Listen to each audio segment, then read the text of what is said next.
Parliament का पटल ली, ना ही विधानसभा का। जो यहाँ तो आप मुझे सुनने के लिए हैं थोड़ी देर के लिए। अब ये बताओ, माइक से काम चल जाएगा? बिना माइक के रखें? माइक से, ठीक है।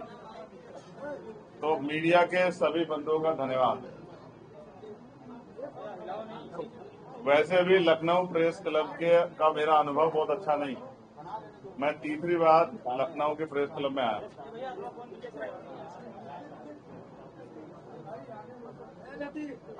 आज की जो प्रेस वार्ता है उसका सबसे बड़ा विषय है जनहित। और आपने और मैंने खुद देखा, मैं जहां गया था उस जगह का नाम है हैदर कैनाल रोड, और सरकार वहां एक प्रोजेक्ट ला रही है एलिवेटर रोड। 16 किलोमीटर का एरिया है जिससे लाखों परिवार प्रभावित हो रहे हैं। उससे पहले अकबरपुर में डेमोलेशन हुआ, अकबर नगर में, और पंतनगर और कई जो है जगहों पे डेमोलिशन का जो है बुलडोजर राज जो है वो प्रभावी होने का काम कर रहा था। मैं आज, मेरे पास उनका लेटर गया था कि आपको आना चाहिए क्योंकि लाखों लोगों की जिंदगी का सवाल। तो मैं अपनी बात को शुरू करते हुए इस बात की प्रमुखता के इसका जो मेन कारण उस पर आपका ध्यान आकर्षित करता हूं। ये देश 14 अगस्त 1947 को अंग्रेजों के अधीन था। 15 अगस्त को हम लोग आजाद हो गए। 16 अगस्त को भारत आजादी का जीवन जी रहा था, लेकिन धन धरती राजपाट में बंटवारा नहीं। जो व्यवस्था इस देश में चली आई है उस व्यवस्था के कारण लाखों लोग, करोड़ों लोग ऐसे थे, आबादी का 80-85% वर्ग, जिनके पास ना कोई रोजगार था, ना जमीन थी, ना कोई उद्योग था, ना ही नौकरियां थी, ना ही कुछ और था। तो अमीर अमीर रह गया, गरीब गरीब रह गया। जिसके पास एक गज जमीन नहीं थी उसके पास आजादी के बाद ऐसा नहीं कि हजारों बीघे जमीन आ गई हो। जिसके पास 1 बीघा जमीन थी उसके पास 1 बीघा जमीन, जो भूमिहीन था वो भूमिहीन रहा। जैसे एक न्यूज एजेंसी का सर्वे है कि 54% दलितों पे 1 गज जमीन नहीं है देश के अंदर। तो ये वो लोग हैं जिनको आज अवैध कहा जा रहा है, जिनसे चुनाव में हाथ जोड़ के वोट मांगी जाती है, जिनके पैर छुए जाते हैं, पैर धोए जाते हैं, पैर दबाए जाते हैं। लेकिन आज ये अवैध हो गए हैं क्योंकि ये गांव से अपमानित होकर जाति धर्म के आधार पर सामंतियों का शोषण रह के मजदूरी मांगने पे पिटकर बहन बेटियों की इज्जत की रक्षा करते हुए गांव छोड़ के यहाँ भाग आए। और यहाँ जब भाग आए तो अपना जीवन यापन करने लगे। भारत की जो लोकतांत्रिक व्यवस्था बनी इसी विषय से बनी। और डॉक्टर अम्बेडकर ने जब संविधान को सौंपा तो इस बात से, इस खतरे से अवगत कराया था कि राजनीति में 1 वोट 1 वैल्यू, राजनीति में तो हम लोग बराबर हो जाएंगे, लेकिन जब तक देश से सामाजिक गैर बराबरी और आर्थिक गैर बराबरी खत्म नहीं होगी, देश में जो राजनीतिक लोकतंत्र है वो सामाजिक नहीं बन पाएगा। और जिम्मेदारी थी सत्ता में बैठे लोगों के कंधों पे कि वो अंतिम व्यक्ति तक सुख सुविधाएं पहुंचाएं।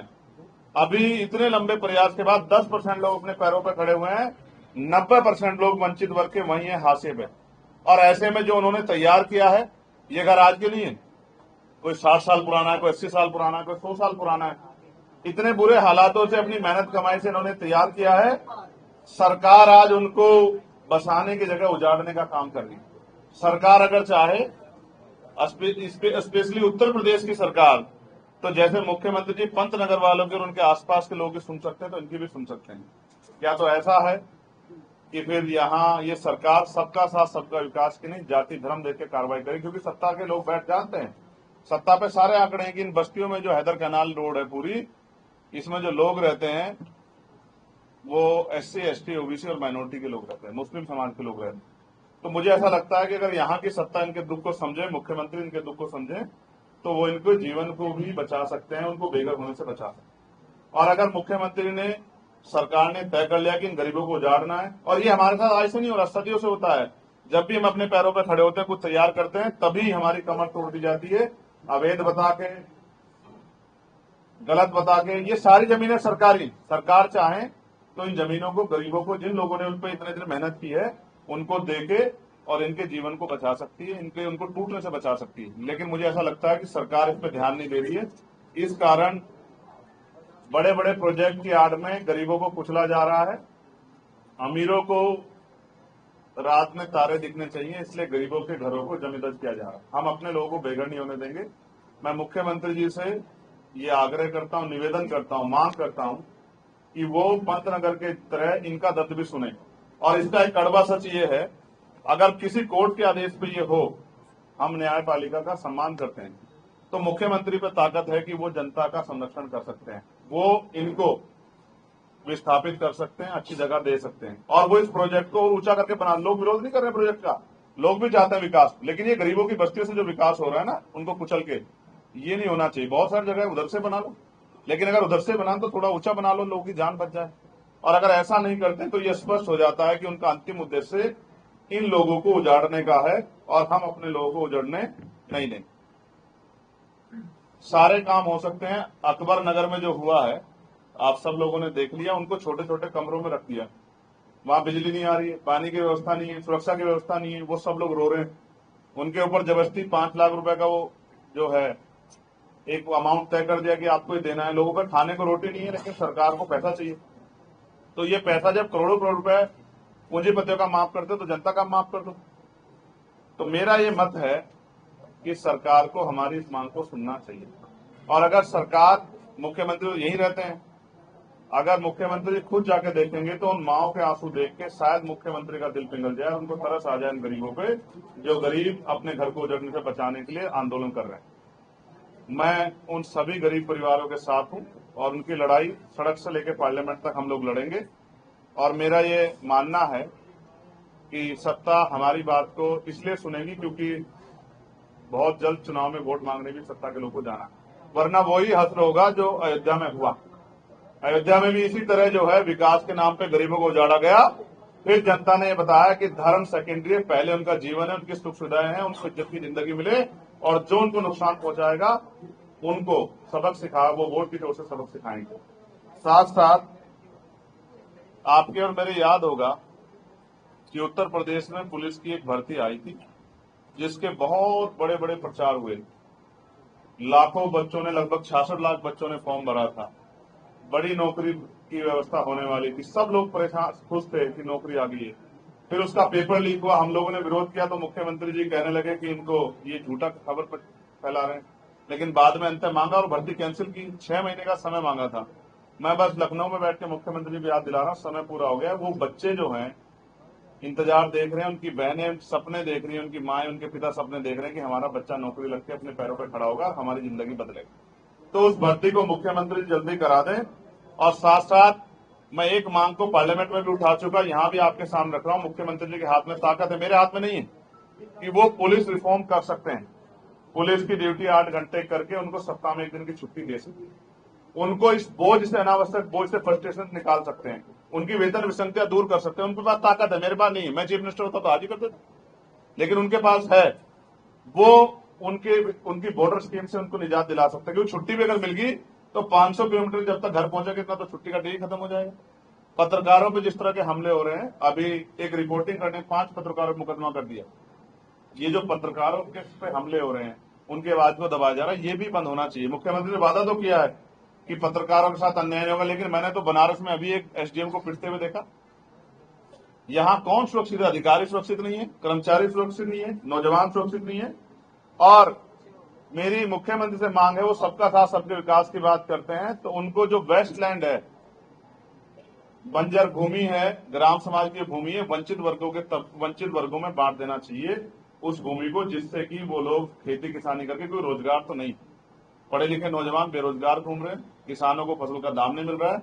तो जो वेस्टलैंड है उसको गरीब कमजोर तबके में बांट देना चाहिए। उत्तर प्रदेश के कई ऐसे जिले हैं पूर्वांचल के, जहां से मैं आता हूं, नगीना लोकसभा से, बिजनौर, मेरठ, मुजफ्फरनगर बाढ़ से ग्रसित होने वाले हैं। सरकार चाहे तो उन लोगों की जीवन को सुरक्षित कर सकती है। बहुत लोगों की जाने जाती, बहुत फसलें उजड़ जाती है, मुआवजे के नाम पे चंद सिक्के दिखाए जाते हैं। मैं आग्रह करूंगा मुख्यमंत्री जी से कि नींद से जागे मुख्यमंत्री जी, सुन लीजिए, गरीबों को, किसानों को, मजदूरों को सुन लीजिए। और एक बहुत इंपॉर्टेंट विषय है जिसपे आज चर्चा आपको मुझे करनी है, उसके लिए मैं वहां से यहाँ चल के भी आया हूं। भारत का संविधान किसी भी तरह के भेदभाव को अस्वीकार करता है, लेकिन मेरे पड़ोस के जिले में जिस तरह से ठेली दुकान वालों को नाम और जाति, अब हमें जाति से कितने दिन हो गए बचते हुए, क्योंकि जाति के आधार पर शोषण होता है उससे हम बचते हैं, धर्म के आधार पर जो शोषण होता है उससे बचते हैं, उसके लिए हम आवाज उठाते हैं। लेकिन ये जो किया जा रहा है ये ना न्याय संगत है, ना कानून संगत है, ना ही संवैधानिक मर्यादाओं के अनुसार ठीक। तो मेरी मुख्यमंत्री से मांग है, अगर आपके अधिकारी बेलगाम होंगे तो उन पर लगाम लगा लो, और अधिकारी बेलगाम नहीं, आपका प्रोजेक्ट है तो आप इसको ऐसा ना करो, क्योंकि कावड़ियों के लिए बहुत सारी व्यवस्था की गई, लेकिन हमारे यहाँ बहुत तरह के लोग रहते हैं। कावड़ियों की आड़ में कोई असामाजिक तत्व जब चिन्हित होगी दुकान कि ये रहीम की दुकान है या ये राम की दुकान है, किसी भी दुकान पे आके उस आदमी के साथ कोई दुर्घटना, कोई बड़ी अप्रिय घटना कर सकता है, पूरे क्षेत्र में सांप्रदायिक तनाव हो सकता है, कोई अप्रिय घटना घट सकती है। हमें अपने प्रदेश की फिक्र है, अपने लोगों की फिक्र है, इसलिए मुख्यमंत्री से मांग करते हैं ऐसे बेलगाम अधिकारियों पे लगाम लगाएं, और अगर ये आपकी योजना हो तो कृपया ऐसी योजनाओं पे दोबारा पुनर्विचार ना करें। ये योजनाएं प्रदेश को खंडित करने के लिए हैं। जाति धर्म में बटे हुए समाज को जोड़ के संविधान ने इकट्ठा किया था। आप बात करते हो अखंड भारत की और अपने अपने प्रदेश में इस तरह की चीजें कर रहे हो, बांटने का काम कर रहे हो, ठीक नहीं।